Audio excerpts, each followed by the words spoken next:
Hello guys, welcome to my channel. आज आपसे मैं एक बहुत ज़रूरी चीज़ें शेयर करना चाहती हूँ, जो कि हर कोई जो लेसिक सर्जरी कराना चाह रहा हो, कॉन्टोरा कराना चाह रहा हो या चश्मा हटाने जा रहा हो, वो ज़रूर इस वीडियो को ढूंढते हुए आ ही जाएगा। क्योंकि जब हम डिसीजन ले लेते हैं चश्मा हटाने की, तो हमारे मन में बहुत सारे क्वेश्चंस आते हैं, जो मेरे साथ भी हुआ है और हो रहा है।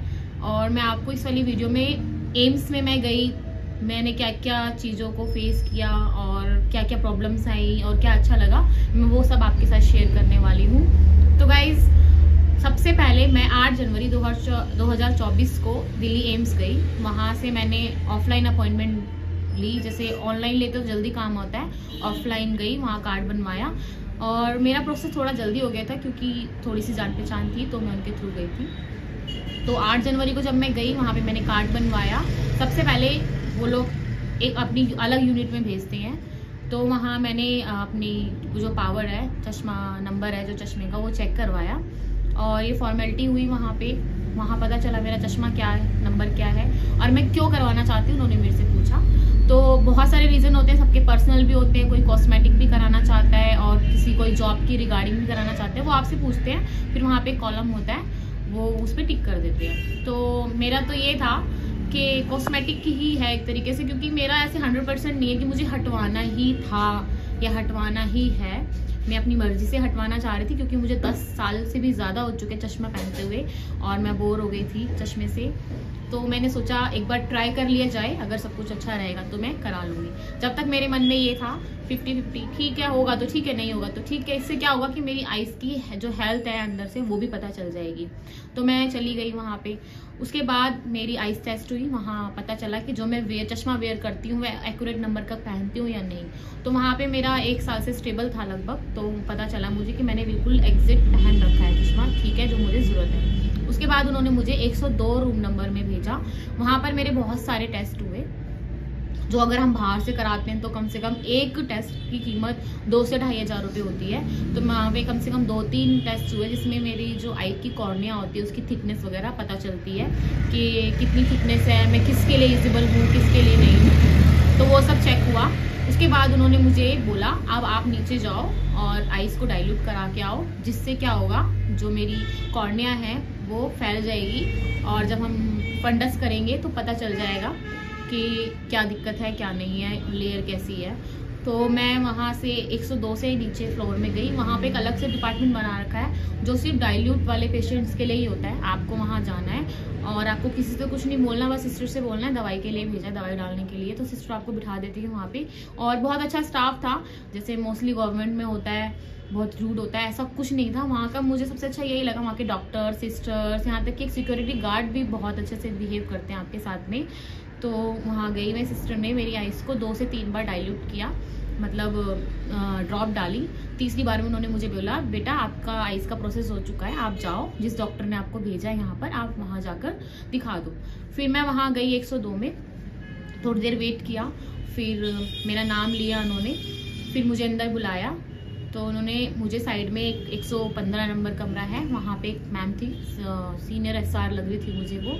तो उन्होंने मुझे बुलाया, बैठ के जांच करी, जिसे लाइट के एक लेंस के थ्रू आइज़ की जांच करते हैं। तो उन्होंने बताया कि आपकी आइज़ में ऐसा कुछ होल नहीं दिखाई दे रहा है, बाकी अब तक का जो प्रोसेस था वो ठीक है, हो चुका है।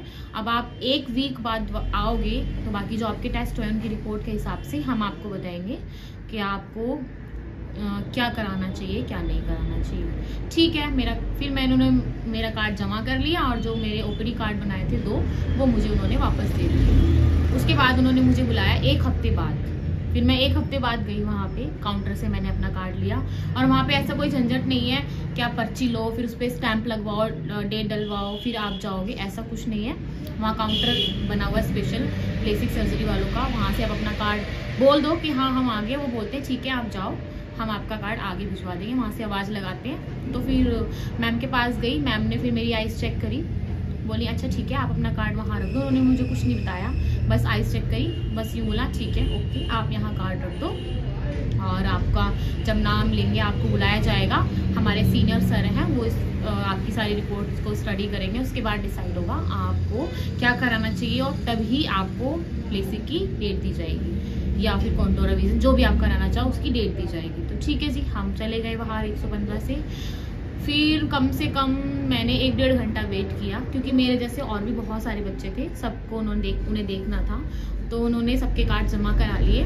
फिर धीरे धीरे एक एक करके हम सबको बुलाया गया, फिर हमें बताया गया, फिर मेरा नंबर आया, मुझे बताया गया कि आपको हमारे स्टाफ ने, हमारे डॉक्टर ने रिकमेंड किया है स्माइल और लेज़र, ये दोनों सर्जरी आपको बताई गई हैं और आप इनमें से कोई एक कराना चाहते हो। पर मैं इस बारे में, जब मुझे सर्जरी करानी थी, तो जैसे आप अभी वीडियो को देख रहे हो, बहुत सारे क्वेश्चन होते हैं हमारे माइंड में कि कैसे करानी है, क्या कराना है। तो मैं पहले से सर्च करके गई हुई थी कि मुझे तो कॉन्टोरा विजन कराना है। तो मैंने मैम को पूछा कि मैम पर मैं तो कॉन्टोरा विजन कराना चाहती हूँ। तो मैम बोली कि लेकिन सर ने आपको लेज़र और स्माइल बोला है, बट लेज़र और कॉन्टोरा विजन सेम ही होता है। उससे पहले जिस दिन आप ओटी के लिए आओगे, आपका एक टेस्ट किया जाएगा। अगर उस टेस्ट में आप पास हो जाते हो तो आपका कॉन्टोरा विजन किया जाएगा, नहीं तो आपका लेसिक किया जाएगा। तो मैंने ठीक है, कॉन्टोरा विजन मैं कराना चाहती हूँ। तो 8 जनवरी को गई, फिर मैं एक हफ्ते बाद गई 16 जनवरी को मुझे डेट मिली। उन्होंने मुझे ऊपर ही छोड़ा था कि आप जैन में कौन सी लेना चाहो। जैन की लास्ट बची हुई थी शायद 23 तारीख बची हुई थी, और फैब की शुरुआत की तो सारी खाली थी मेरे टाइम तक। तो मैंने बोला थोड़ा सा टाइम ले लेते हैं। तो मैंने ली 6 फैब की डेट, जो भी आने वाली है, और मैं वहाँ से आ गई। और उन्होंने बोला, एक मुझे कंसेंट्रेट फॉर्म दिया जिसमें बहुत सारी चीज़ें लिखी हुई थी, और एक प्राइस लिस्ट दी कि इसमें इस वाले टेस्ट का ये प्राइस है, इस वाले टेस्ट का ये प्राइस है।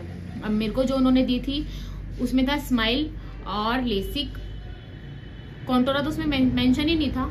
हालांकि एम्स वाले बोलते हैं कॉन्टोरा और लेसिक सेम ही होता है। कॉन्टोरा हम जब करते हैं, जब आपकी एक टेस्ट होता है वो क्लियर हो जाता है तो ही करते हैं। ठीक है जी, स्माइल की कॉस्ट थी उसमें 52,000, और जो लेसिक सर्जरी थी उसमें उसकी थी 21,000। अब वहाँ तो मेरे को जितने क्वेश्चन करने थे, बहुत सारे क्वेश्चन किए, क्या मैं इसके बाद एक और सर्जरी करा सकती हूँ, इन दोनों में डिफरेंट क्या है। मैंने बहुत सारे क्वेश्चन करे, मुझे उनका आंसर मिल गया और मैं आ गई अपने घर। अब आने के बाद में मेरे मन में अभी भी संतुष्टि नहीं है कि मैं क्या कराऊँ। कभी मेरा मन करता है 52,000 में स्माइल करा लेती हूँ, अब वो कॉस्टली है तो कुछ तो खास होगा उसमें। कभी मेरा मन करता है, अब तक तो मैंने कॉन्टोरा विजन ज़्यादा अच्छा से सुना है तो मैं कॉन्टोरा विजन करा लेती हूँ। अब बहुत ज़्यादा कन्फ्यूज़न है, और मुझे पता है आप लोग जब सोचोगे, जब ये मेरी वीडियो देख रहे होगे ना, तो आप लोगों के मन में भी यही सारे क्वेश्चन होंगे। फिर मैंने क्या किया, इन सारी वीडियोस के बारे में सर्च किया।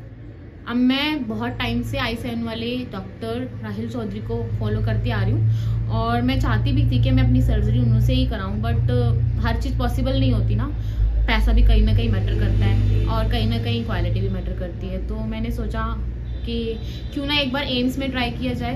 तो मैंने एम्स में ट्राई किया, तो वही चीज़ मुझे 21,000 रुपये में मिल रही है, और वही चीज़ मैं i7 में जाती हूँ तो मुझे 1,10,000 तक पड़ेगी। तो मैं मुझे इतनी भी कंफ्यूज हूँ कि इतनी सस्ती भी क्यों है, और ऊपर से वो लोग क्लियर भी नहीं बताते हैं कि कौन सी कॉन्टोरा विजन करा रहे हैं। और हाल फिलहाल में जिस डॉक्टर को मैं फॉलो कर रही थी, 6 महीने से वो अब डाल रहे हैं कि जो सिल्क एक टेक्नोलॉजी आई है जो कॉन्टोरा विजन से भी बहुत अच्छी है। अब उन्होंने ये सिल्क टेक्नोलॉजी लाकर मुझे बहुत कंफ्यूज कर दिया है कि अब मैं क्या करूं। पहले तो मैं कॉन्टोरा बिल्कुल फिट करके बैठी थी माइंड में, मुझे कॉन्टोरा विजन करानी है, बट अब सिल्क मेरे दिमाग में चल रहा है। अब मैंने सोचा कि देखते हैं एम्स में सिल्क होगा तो सिल्क करा लेंगे, बट मुझे पता चला एम्स में तो सिल्क है ही नहीं। ये बिल्कुल लेटेस्ट टेक्नोलॉजी है, जब कॉन्टोरा विजन ही लेट आया था। तो अब मैं भी बहुत ज़्यादा कन्फ्यूज़ हूँ कि मुझे क्या कराना चाहिए। हालांकि 6 फैब आने वाली ही है, बट मैंने एम्स के बहुत सारी वीडियोस देखी, रिव्यू देखे, तो लोग बाग बोल रहे हैं एम्स का कॉन्टोरा विजन और जो लेसिक है वो अच्छा है, कोई दिक्कत नहीं है। फिर भी बहुत ज़्यादा कन्फ्यूज़न है, और अगर आप भी मेरी तरह ही स्पेक्स पहनते उसे हटाना चाहते हो तो आपके मन में भी कहीं ना कहीं ये कन्फ्यूज़न होगी ही। तो वैसे हाँ, ऑल ओवर मेरा जो एक्सपीरियंस रहा ना, वो एम्स के साथ बहुत अच्छा रहा अभी तक, बहुत अच्छा। उन्होंने बहुत अच्छे से ट्रीट किया, बहुत अच्छे से समझाया, पर कन्फ्यूज़न है बहुत ज़्यादा, क्या करें क्या ना करें। लेसिक पुरानी टेक्नोलॉजी है, अब एडवांस आ रहा है तो एम्स वालों को कुछ, अब एम्स में नई टेक्नोलॉजी नहीं है। लेसिक तो सदियों से चलती आ रही है, अब बहुत ज़्यादा कन्फ्यूज़न है। अब देखते हैं, मैं एक बार सेकंड ओपिनियन और लूँगी एक जगह से। i7 सोच रही हूँ जाने की दोबारा से कम मेरी आइज़ की हेल्थ और अच्छे से समझा तो देंगे, पर उसमें भी 4-5 हज़ार का खर्चा है, तो देखते हैं क्या होता है। हालांकि अगर मेरी तरह ही आप सोच रहे हो तो आप अपना एक्सपीरियंस मेरे साथ शेयर कर सकते हो। और हालांकि मुझे इन टेस्टों से ये पता चला कि मेरी जो आइज़ की थिकनेस है वो ठीक है, एकदम बॉर्डर लाइन पर है, ना कम है ना ज़्यादा है, तो मैं एलिजिबल हूँ सारे टेस्ट कराने के लिए। अब देखते हैं, क्या पता मेरा डिसीजन बदल जाए, मैं 6 फ़रवरी को लेसिक ही करा लूँ। अब मेरा मन लेसिक के लिए लगभग 70% हो चुका है कि मुझे लेसिक ही कराना है। 1-2 मेरी क्वेरीज हैं, मैं उनको पूरा कर लेती हूँ और देखते हैं कि क्या करना है। तो गाइज, अगर इससे अपडेट कुछ हुआ मेरी लाइफ में मेरी आई से रिलेटेड, तो मैं ज़रूर इसका सेकंड पार्ट डालूंगी और शेयर करूंगी कि कैसा रहा। अगर मैंने करा ली तो भी शेयर करूंगी कि मेरा एक्सपीरियंस कैसा रहा।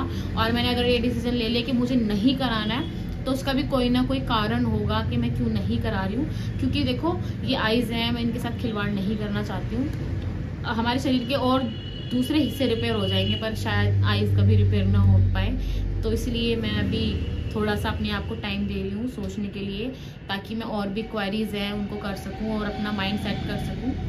तो गाइस, मिलते हैं नेक्स्ट अपडेट के साथ नेक्स्ट व्लॉग में।